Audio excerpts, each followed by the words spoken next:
Good afternoon. Thank you all very much for coming. Welcome to the third annual Department of Linguistics MLK Colloquium in honor of the memory of Dr. Martin Luther King. And I'm going to read my introduction because I want to get all the words right. It's not something I normally do. Okay, this series exists to highlight how the study of capital L language and the pursuit of social justice intersect and support one another. And every year we try to invite a distinguished scholar whose work embodies this intersection. And this year we didn't have to look very far to find one of the clearest examples of how these two pursuits are the same pursuit, or can be. Rusty Barrett is an associate professor of linguistics here at the University of Kentucky, but you all know that.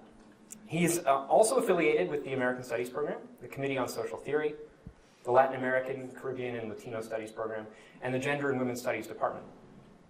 He's written or contributed to books on language, ideology, and discrimination in the United States, on language, gender, and gay male subcultures, and on language standardization and African American literacy. Rusty's linguistic work is all about understanding and amplifying the voices of the marginalized, the misunderstood, and the ignored. This past year, he was named a Fellow of the Linguistic Society of America, and he also received an interdisciplinary public engagement award from the Society for Linguistic Anthropology, and was named an Inclusivity Fellow by our own College of Arts and Sciences, a distinction he also earned in 2016. Today, Rusty will be speaking to us about the crisis on our southern border. Yes, there really is a crisis on our southern border. No, it's not the one the White House created. So without further ado, it is my great honor, it's my privilege to introduce my colleague and collaborator and faculty mentor, Rusty Barrett.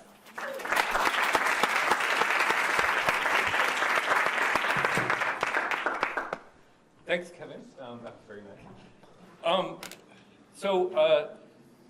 Today I'm going to talk about linguistics and what linguistics as a field can say about the problems that are happening right now at the border, and particularly the sort of death of indigenous young people. First, I just want to recognize the Shawnee, Cherokee, and Chickasaw as the stewards of the lands where we are today. 2019 is the year of indigenous languages. In my native languages of Kentucky class, we go over the grammar of all three of those. A couple of things before we start. So first, I'm going to show pictures. So in some ways, this is kind of applied semiotics. I'm going to manipulate you by showing you pictures of cute little children. They may look like they're suffering. They're actually very happy. So she's actually box sledding. They're all children who are friends of mine's children that are really close to me. They're all okay. I just am drawing at your heartstrings. Also, in the same vein, in the opposite direction, there's going to be some sort of violent and upsetting imagery, and I'll warn you when it's going to be really bad. So the crisis that pretty much our government has created at the border involves these caravans of refugees coming from El Salvador, Guatemala, and Honduras, right? And even though rates of immigration across the border have declined, right, there's this sort of myth that's been created about these huge caravans coming, right?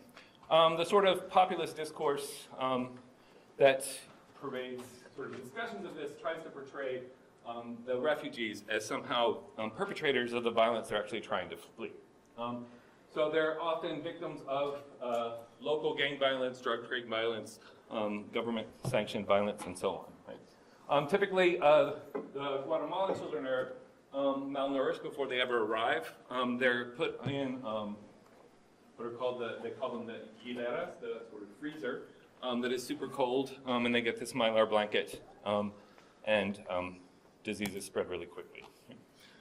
The crisis that is sort of happening now is tied to a long history of violence in what's called the Northern Triangle of Central America that was sponsored by the U.S. during the Cold War, particularly the late 1970s until the early 1990s were sort of the worst of the violence. In Guatemala, where more than half of the population is indigenous, the violence was ethnic violence. So basically, there was a genocide. The worst of the violence was in the early 1980s. And during the Guatemalan Civil War, probably about 250,000 Maya were killed or disappeared. And the violence that people are fleeing today sort of stems directly from this period. Right? So in the last year, 3 Maya young people have died in custody of the Border Patrol. Claudia Patricia Gomez Gonzalez is a native speaker of Mom Maya from San Juan Astuncalco. She was shot in the head by a border agent last May.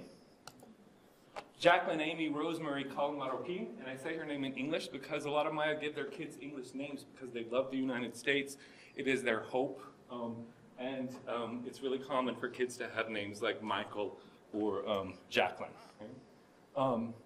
So it's not Jacqueline, right? It's Jacqueline. She is from Rashuha, which means where the water is green. She's a native speaker of Gaichi, and she died in December of illness in Border Patrol custody.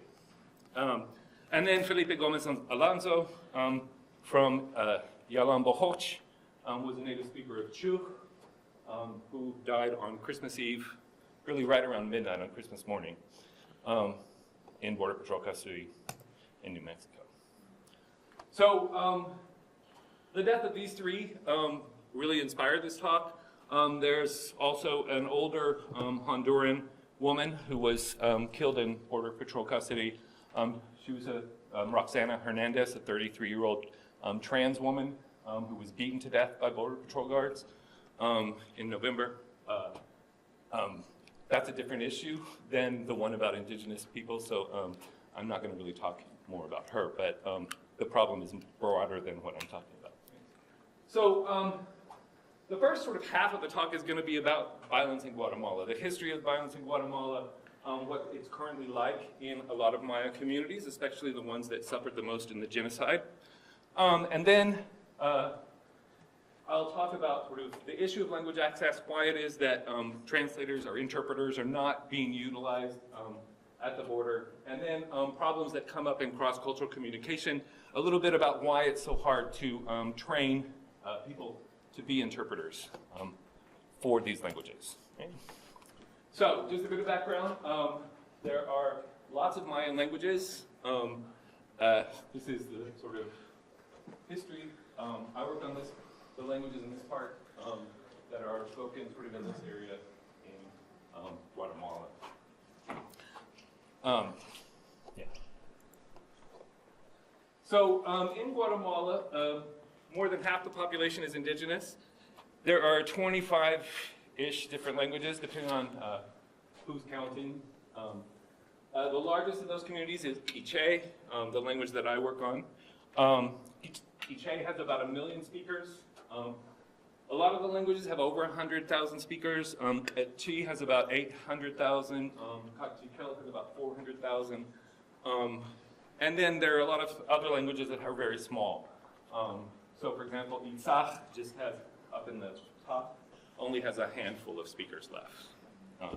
In addition to the Mayan languages, there's Xinca, an Uto-Aztecan language, and Garipuna, which is a Arawakan Caribbean mixed language.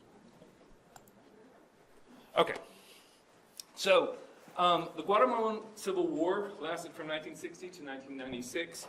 The worst of the violence was in the early 1980s, committed under the rule of Rios Montt, Jose Efrain Rios Montt. The genocide had really sort of horrific acts of violence. And there's a lot of sort of things happening currently and in the recent years in Guatemala that keep historical memories of the genocide sort of fresh in people's minds. In particular, so these are sort of things that have kept historical memory of the genocide sort of in place. Since 1996, there have been exhumations of mass graves and the return of remains to families. In 2005, the Guatemala National Police Archive was discovered from the war. It included all sorts of information about how a lot of people died, and people are still sort of using the archive to find out what happened to their relatives. And in 2013, Rios Montt was put on trial for committing genocide. He was found guilty, then it was overturned. We'll talk about it in a bit. So, a little further back in terms of history. In 1877, Guatemala established a forced labor system for indigenous peoples. So every Maya village had to provide up to 60 men, usually to work on coffee plantations, for periods of 15 to 30 days at a time. And then they would switch out. So there were always sort of people gone from your village, right? In 1934, a vagrancy law, that's what it was called, was imposed that said that anyone who didn't own any land had to work free for the coffee companies or United Fruit for 150 days a year. If you owned land but not a lot of land, you still had to do 100 days of labor. So in 1947, there was a labor code enacted that actually sort of legally ended slavery in Guatemala. So think about that. Slavery in Guatemala ended in 1947. Right? However, a few years later, after a U.S.-sponsored coup, forced labor resumed. And the sort of practice of going to work on the coffee fincas still is really common across Guatemala. In 1950, Arbenz was elected president of Guatemala. He was progressive and instituted policies such as a minimum wage for the country, began returning land to the rightful Maya owners. These policies weren't favorable to the United Fruit Company or the coffee fincas, so U.S. politicians were really upset by them. They were against U.S. interests, right? Because they were giving away the land that the United Fruit Company used to grow pineapples and bananas. So this sounded like communism, right? Giving land to peasants. So in 1954, our government sponsored a coup that was sort of led in from Honduras that took out the democratically elected president and replaced him with a dictator that would serve U.S. interests. The aftermath of this coup was the Civil War. So within sort of 6 years, the country had broken out into civil war. And throughout the war, up until the 90s, the U.S. supported the Guatemalan government in fighting the rebels. And the idea was that we were fighting communism, right? The rebels were communists. If we didn't fight them, communism was going to come and cross over Mexico, and we would all be, subjected to Soviet rule or something. Right? So the U.S. trained a lot of the military advisors and political leaders during the genocide. Our government provided arms and money to support the genocide. And it was continually sort of claimed that we were fighting communism, but we were really killing Maya. Okay? So the height of the violence in the early 1980s is when most of the victims were killed. People began hiding their ethnic identity in various ways, so converting to Protestantism was one way, not wearing traditional clothing, speaking only Spanish, and so on. It became risky to be Maya because you were living in genocide. The massacres, so entire villages would be destroyed. I don't know what these colors are, but the darker ones are where there are more massacres. So in the mountainous and sort of rainforest regions in the northwestern part of the country. Because of the association with communism, a lot of refugees were denied asylum in the U.S., and an underground railroad developed to get refugees across the United States and into Canada. So this is from a geography paper trying to sort of correlate massacres with ethnic identity. So you can sort of see these, what's in white here are departments in Guatemala where more than half of the population is indigenous. And you can see that the majority of the massacres happened there. The ones that aren't in white spaces aren't necessarily not indigenous massacres. So this department is less than half indigenous because there are two cities right here that are not Maya that are really huge. Every one of these villages is a Maya village. This is a Popomam village. This is a Cholti village. Up there you have some Mopan villages. So overwhelmingly, the massacre was ethnically directed. Right? So these are pictures from the New York Times. U.S. trained army men with U.S. machine guns killing Maya villagers from a helicopter, like they were Sarah Palin shooting moose. During the war, and even when I was doing my dissertation research, the buses would constantly be stopped. I would be put on the other side of the bus, so I wouldn't see what was happening, but not the same number of people ever got on the bus. Some people always disappeared. Right? Entire villages would be burned. Everyone would be killed. Mass graves were really common. Typically, the only survivors were those who happened to be away from town farming or were able to hide in the cornfields around the village when the village was burned to the ground. So there was huge displacement of people. Refugee camps were set up in Guatemala. They weren't necessarily safe, and opportunities for asylum in the US and Mexico were really limited. So people fled and lived in the mountains and the rainforests for years at a time.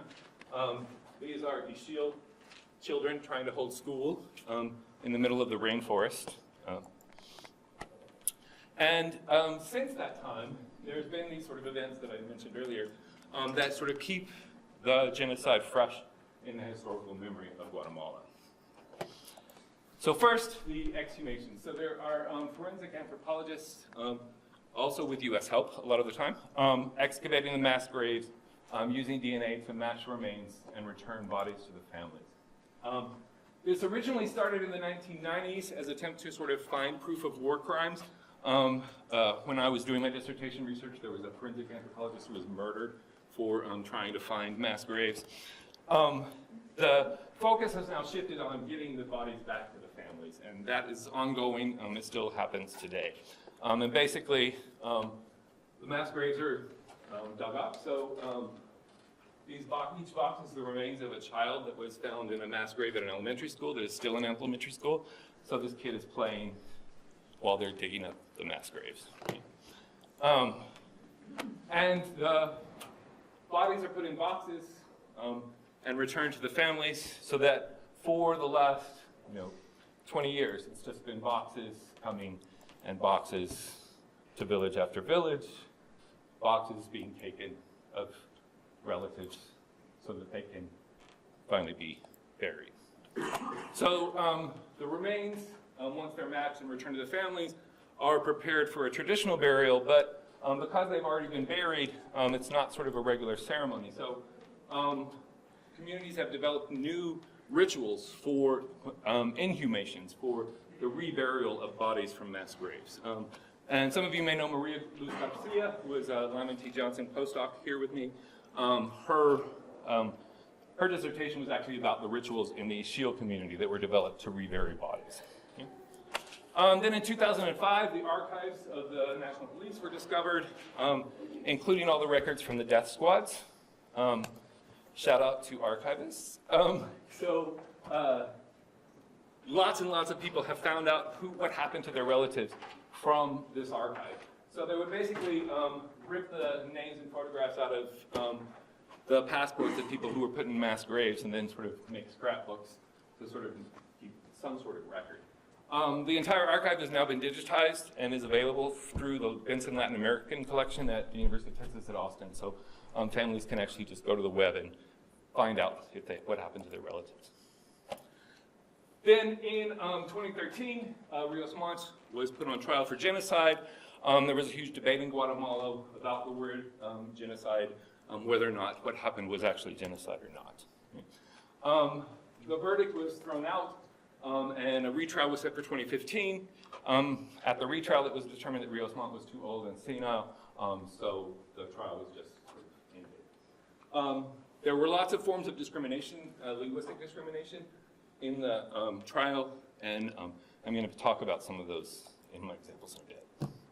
So, even though the genocide was in the 1980s, the violence that started there is strong in the historical memory and has created a sort of context where violence is just sort of taken for granted. Another important factor in sort of the decimation of these communities is the adoption industry. So from 1996 to 2007, when the government stopped it, there was a huge sort of taking of Maya children out of Guatemala. During like 2005, 2007, there would be up to 60 babies on every flight coming back. It was a nightmare. But Those babies weren't all necessarily orphans. It was a really common practice to actually steal children and then sell them over. So if the price for bringing a baby in was higher than most people's annual salary. So stealing babies to be adopted by American families was really common. The town where I did my dissertation research had 2 children who had been stolen a month before I got there. So people were pretty wary of me. So all of these things, the genocide, the sort of things happening about the genocide now, all have normalized violence in Highland Maya communities. So the crimes that happen against the Maya have still sort of gone unpunished, and the historical memory keeps repeating the genocide, so that there's this perpetual sort of message that life doesn't really, it doesn't have much value, but Maya lives have really no value. So, and then the theft and sale of Maya children sort of reinforces this. Right? So violence, as I said, has become normalized. These are drawings from children between 10 and 13 in Villanueva, which is not a predominantly indigenous town, city. But as you can see, the children were asked, how does violence affect your everyday life? A lot of them said, I can't go outside. Some of them drew pictures of buses being shot by people extorting the bus company. Some drew domestic violence. Some drew seeing dead bodies in the street. One child wrote, if the soccer ball goes over the hill, we just leave it, because there are always so many dead bodies down there. So there are 3 main types of violence today that are sort of pervasive. Domestic violence, gang-related violence, which is also drug trade violence, and then lynching or mob violence. Rape and violence against women became normalized during the war. In terms of the murder of women, Guatemala is 3rd among all of the world's countries, 1st in this hemisphere. So there's a large amount of domestic violence. There's gang-related violence and drug violence, primarily from gangs that originated in the US, like Maro Salvatrucha, even though it has Salvatrucha, Salvadorian, in its name. It originated in Los Angeles. So fights over smuggling routes, huge amounts of extortion, human trafficking, kidnapping are all really common because of gang violence. Again, the sort of portrayal of refugees at the border as somehow members of MS-13 are violent people are simply sort of founded in racist tropes of Latina people as violent anyway. Then the sort of most sort of upsetting sort of violence that continues because of the war is lynching. So lynching is an extreme form of what's called castigo Maya, traditional Maya punishment. This involves usually public shaming, so someone will kneel and everyone will go around with a microphone talking bad about them or something like that. Since the war, these events have become more and more violent, so where lynching has become common. Right? So the police are almost never Maya because of racism and hiring practices, and the police are seen as only sort of operating through bribes, right? So if the police arrest someone, their family gives them money, they go out. In a lot of Maya communities, they will demand that the sort of mob gets to administer justice before the police. And if the police don't do that, they may be subject to mob violence themselves. So the range goes from public lashings to actually killing people. And if the person isn't killed, then they're turned over to the national police after the community justice is administered. Okay? Occasionally, the sort of leaders of lynching will be arrested by the national police later on, but usually not. When there is lynching, the more extreme it can be, the more excited people are. The most common thing is to burn people alive. These are really public events. They're spread on social media. Come quick, bring your camera, someone's going to die. Children are often brought to lynchings to sort of know what's happening. Here, children are waiting outside of school for the police to sort of finish the crime scene investigation and remove the body of someone who was burned alive in their playground. Videos of lynching are really common, and they're shared online. My kids that I know will say, oh my God, did you see the one from Solo Love where such and such happened? Right? So I'm just going to show you a clip, this is 43 seconds long, of some of these sort of videos that are go around. Those are things that are very sort of common images for and things for children in Guatemala to sort of be aware of and see regularly. Right?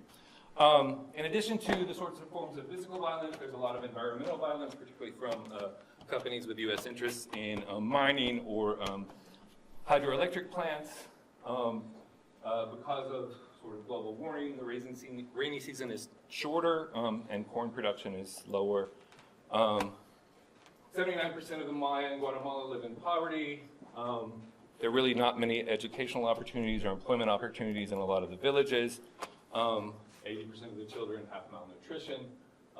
Healthcare is either unavailable or just not offered. When I was doing my dissertation, there was a physician in the town who was on one of those exchanges where if you go work in the country, you get your medical school paid for. And I had E. coli poisoning and altitude sickness when I first got there, and they took me to the doctor, and the doctor looked out the window, and you could hear her say, "Pinche indios," and then she didn't open the door. So because I was taken to the doctor by Maya, I was denied health care. The infant mortality rate in Guatemala is second highest in the Western Hemisphere. There are huge problems with alcoholism and substance abuse. And then, of course, there's linguistic violence. So often services are limited to speakers of Spanish.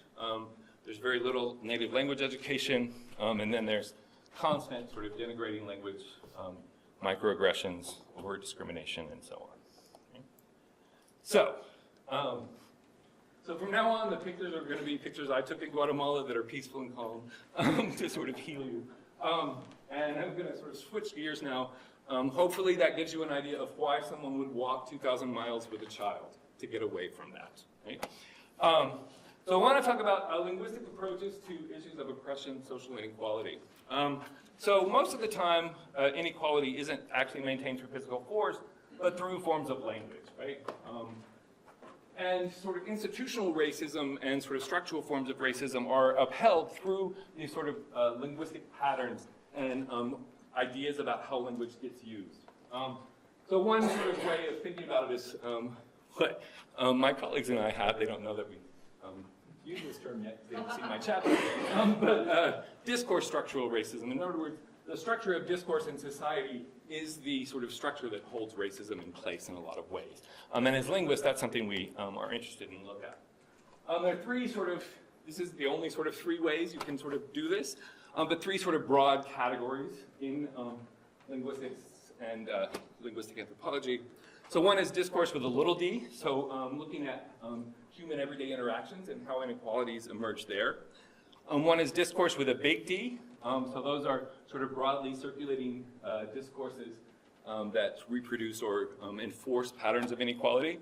And then language ideologies, which sort of links these two together, how particular beliefs about language or stereotypes about linguistic forms control what actually happens in public space, who gets heard, who gets silenced, and so on. So a little bit of more explanation of each of these. So little d discourse is how people use language every day. So this ranges from all sorts of things. So how you use language variation to indicate your identity, so things like dialects, but also how you proceed in an interaction, how conversation happens for you. And there are often sort of cross-cultural mismatches in expectations for how a conversation should proceed, for example. So an example from my own work, this is from a Mexican restaurant in Texas. The white manager says, you have to finish todo eso porque I have other things to do. And that's a directive. Notice that the person who was receiving the directive was only told all of this because, and the rest of it was in a language they don't speak. When I suggested to the manager that that person might not have understood, her response was, oh, he understood, he's just lazy. So here, the way that she sort of talks to her employees in this sort of weird English with occasional Spanish words thrown in, creates a system of inequality where the Spanish speaker has to figure out what's happening, what's expected of them, and if they fail to do that, then they're sort of blamed in terms of some racist stereotype. Okay. Discourse with a big D is sort of how, sometimes called Foucauldian discourse. So this idea that there are sort of broad sort of discourses that circulate about particular ideas. Right? And one example of this kind of research is Otto Santana's Brown Tide Rising, which is an empirical look at the metaphors used to describe immigrants in the Los Angeles Times. Right? So you can see that sort of animals and commodities were the most common metaphors for immigrants, for example. And then finally, language ideology looks at sort of what people think and believe about language, and sort of the stereotypes they have about different ways of speaking, right? So the idea like people who say yins are somehow uneducated, or people who don't speak English are lazy for not learning it, those sort of stereotypes. In particular, contemporary linguistic anthropology is interested in how these sort of belief systems about language regulate language use in public space. So who gets to speak when, whose words are actually taken up, who's not heard, and so on. So an example from this is from John Rickard and Cherise King. Cherise King will be the 4th annual MLK speaker next January. Don't miss it. They won the Best Paper in Language Award for their work on how language ideologies influenced the interpretation of evidence in the Trayvon Martin trial. So negative evaluations of Rochelle Chantel's speech, particularly by actual jurors, was part of what happened, what went wrong in the trial. Okay? So I want to apply those sort of ideas to what's happening at the border and with Guatemalan refugees in general. So first, in terms of language ideologies, there's a set of sort of beliefs about languages, and particularly about indigenous languages, that sort of legitimize or make people accept the fact that our government is denying the basic right of language access to these people, right? So these people aren't getting interpreters, and we come to accept that because of the beliefs about language that sort of perpetuate, right? So you sometimes hear ridiculous headlines like ancient modern languages are creating problems for today's immigration, like the people are somehow ancient, even though they're only 7 years old. And it's clear that sort of people sort of plead for, we need interpreters, right? So these language ideologies sort of make it so that we sort of accept the idea that we could never find interpreters for these people, right? There are lots of different ideas that contribute to this sort of acceptance. One is like every language has one language, so Guatemala must be all Spanish, right? Or even to people who say, oh, don't they all speak Mexican, right? Right. There are actually 24 hours a day, 7 days a week, 1-855-MAYA-USA, call and get an interpreter at your service, right? It's not the case that there are not interpreters available. For courtroom situations in asylum hearings where you need the person there physically because of the sort of seriousness of the situation, there's a lack of interpreters. But if you're willing to go over the phone, which works a lot of times in healthcare situations or an emergency like having a sick child there, there's an 855 number, whatever, you can call 24 hours a day, give them a credit card number, and you've got a translator, interpreter. So you've probably all seen the calls for volunteer translators or interpreters at the border. Some of you may have sent some to me. I appreciate it. I'm not trying to denigrate that practice. But the idea that we need to find volunteers to work as interpreters suggests that interpreters can just be replaced by anybody who speaks the language, right? I've done courtroom interpreting in Maya. I can't do it very well at all because I don't know the legal language, right? I'm not trained. So there have been grassroots efforts in a lot of communities to train indigenous interpreters, but then those people end up not getting hired because there's sort of this assumption that they're not there, even though they are there. No one sort of tries to reach out and use them. So rather than saying, no, there are no interpreters, the question should be, why isn't the government making an effort to actually use the interpreters that are there, right? Often, even when there is an interpreter, sort of huge misunderstandings happen, and we'll talk about some of those in a bit, right? So this idea that there's a desperate need for indigenous interpreters isn't really because there's a lack of skilled professionals, but a sort of willful refusal to use those professionals or to provide funds to train people to do that job, right? So then the refusal to sort of hire indigenous interpreters, people don't even look for them because how could there be any, right? Then those people don't get work, so there's no job going into, there's no reason to go into that work as an interpreter if you're not going to be employed, right? Even though there's this desperate need. So language ideology sort of creates the situation where we're sort of led to think that denying language access is somehow reasonable. So some questions that might be raised. So if you don't have interpreters, what happens when the interview's in Spanish? Can you get communication? Do you really need special training? Right? So typically, it's, as I said, a willful failure to hire indigenous interpreters. The case I'm going to talk about briefly is a child of my own experience. So there was a child here in Kentucky.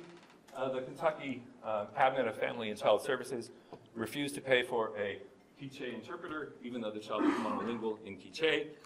They said if they have a Spanish interpreter on staff, that should be fine. Okay?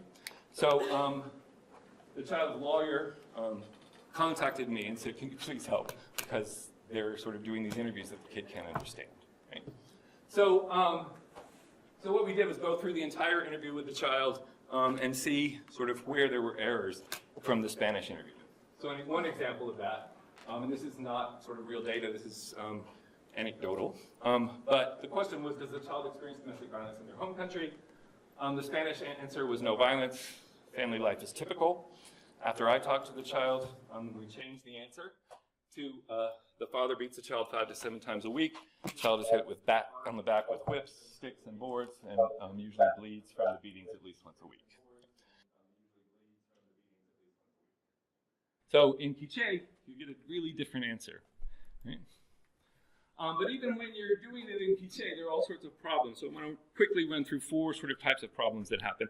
One is sort of who holds on to the communicative burden. In other words, who's responsible for the fact that communication goes back and forth between people. How polysemy or ambiguity in Maya culture interacts with these sort of situations.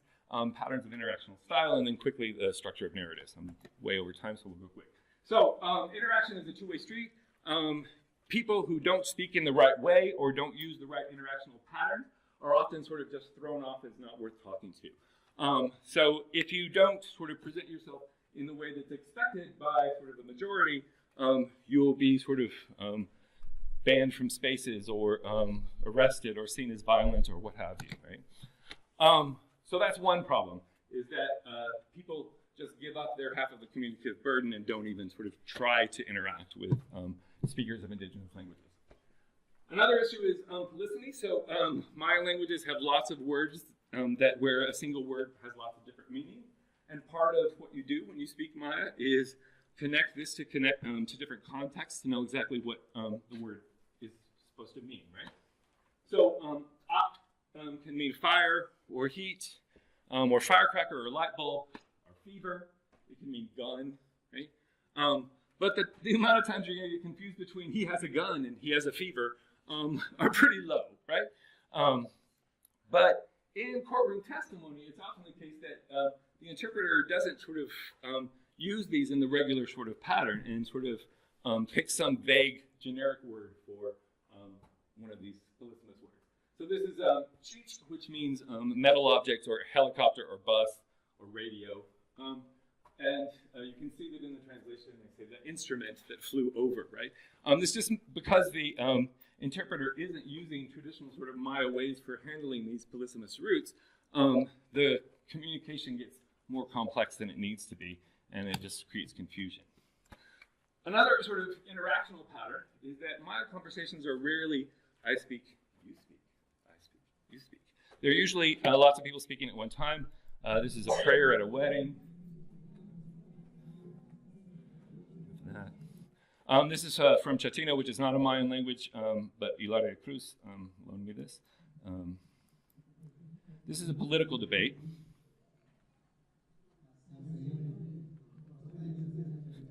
So those two men are debating, and you're supposed to decide who's got the best ideas based on that, right? So a part of having a conversation in Maya is that you have to figure out who you're going to listen to and who you're going to react to, right? T.S. Harvey, sort of linguistic medical anthropologist, who looks at healthcare interactions, actually goes so far as to transcribe Maya conversations at like musical scores so that you sort of have the voices coming in and out, right? So in healthcare interactions, we have this sort of problem where a Maya healthcare interaction, if you went to a traditional healer everyone would talk at once. Everyone in the family would talk. The healer wouldn't ask any questions. They would just listen to what people had to say. And if there were questions, they would be sort of open-ended, right? This is really different from what happens in a medical interaction in the US, right? Where the doctor asks or nurse asks questions, the patient replies, right?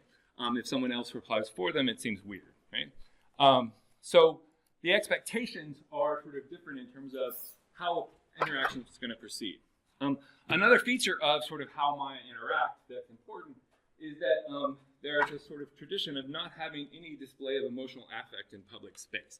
So if you anything that's going to make people envious of you or feel bad for you, you try to avoid, right? So one way of avoiding this kind of disagreement is to say yes when you might not necessarily mean yes. Similar to when people say, how are you? And you say, fine, it doesn't necessarily mean that you're fine. You're just not going to go into details with it, right? So there's always this sort of initial display of agreement, right? So this is a hypothetical interaction. I don't think it's going to rain today. No, it won't rain. Yeah, it's going to be a dry day. Yeah, dry day. Maybe so. The rain is headed here right now. It's going to rain any minute. So you would always start with this sort of agreement, right? I once heard a journalist interviewing a Maya friend of mine who said,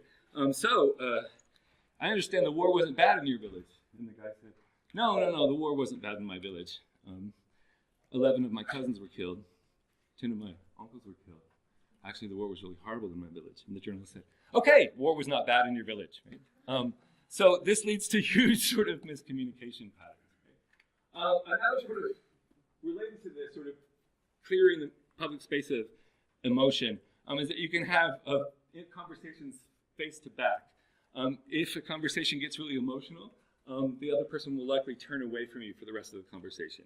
I had a case just a couple summers ago where things were really horrible. I was running the Quiche school, and I started to cry, and the woman I was talking to immediately did this and said, it's all going to be okay, because you just can't. Actually, just a couple weeks ago, a former student of mine showed me a picture in the village where he works of two women standing facing the same direction. And he said, look, they're having a conversation. I was like, it must be really important because you're not looking at each other. At the same time, conversations are full of repetition. So you, to show that you're listening to the other person, you repeat exactly what they said back, but make a slight shift to it in different ways. And in Western interactions, if you repeat what someone says, it usually means you're agreeing. Right? So combined with this initial agreement, this sort of initial polite yes, you get cases where people think agreement is happening, but the Maya doesn't necessarily agree. They're just using Maya forms of politeness. Right? Then finally, how narratives are structured is another area where this is sort of a huge issue. Testimony with Maya has all these cases where the witness refuses to answer the question the lawyer asks, or insists on answering some other question or providing information that wasn't asked for. So here's one example from the Rios Montt trial. This is from Maria Garcia's work. So how long does she estimate the war lasted? So the interpreter says, how long did the war last? And her response is, well, it's good they're going to listen because they need to know I ate plants. I ate the roots of plants. Right? So basically what she's saying is she lived in the forest and had to eat random roots to survive. That's what they need to know. They don't need to know what job she did beforehand. How long the war lasted. There was another where they were asking what work the woman did beforehand, and the first answer was, they really need to know what happened to me. They said, no, we want to know what you did, what work you did before the war. And she said, they burned all my corn. And they said, no, we need to know what you did before the war. And she said, I was put in the torture pit. No, we need to know what you did before the war, right? This happens over and over and over. Right? So partly it's about cultural differences in how narratives are structured. We won't go into this too much. But basically, in Maya culture, to discuss and to say are the same verb. So when you tell a story, generally it's not just exactly what you witnessed, but what you know to be true. And it can involve things that other people saw. If those of you familiar with the Rigoberta Menchú controversy, know this is sort of a claim that was thrown at her. It's a common thing that happens in these sort of court cases as well, where asylum seekers are basically thrown out because, well, you didn't witness that, right, or what have you, right? So there are different sort of patterns in terms of how a narrative is supposed to be structured. And in particular, the interactional structure of examining witnesses in legal context in the US is just bizarre from a Maya perspective, right? You want to know what happened to me, but you're not going to let me just tell it to you. You're going to control how I tell it. You're going to only let me answer the questions you think are relevant, right? That's not how testimony goes in Maya culture at all, right? So there's an immediate sort of assumption based on the way that the lawyers act that they're not actually interested in what the Maya has to say. They just want to sort of impose their own story on them, right?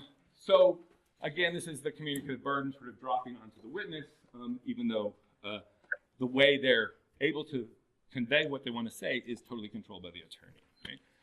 So on top of sort of problems of finding interpreters, we have this issue of how conversation proceeds, what it means to agree with someone, whether or not that's actual agreement, how you deal with ambiguity, differences in how to tell a story, and so on. Right? So the sort of death of children at the border and the things that are happening to indigenous people are influenced by all of these different aspects of language. So one is sort of discourses that sort of circulate, that reproduce racist representations, the erasure of indigenous people through those sorts of discourses, ideologies that make us sort of come to accept that denying these people interpreters is somehow acceptable, and then interactional failures in actual sort of interactions, whether they're in Spanish or even in an indigenous language. So, finally, what can you do? So, speak the truth. Don't tell when people tell you that they heard these violent people are coming here. Tell them they're wrong. Support linguistics. So, those of you who aren't linguists, hopefully this let you know some of the things that we can do for you. We have lots of tools that are sort of really useful for legal purposes, medical purposes, social sciences in general. Right? And then, of course, support refugees from anywhere and support indigenous languages. For 2019 is the International Year of Indigenous Languages. Thanks.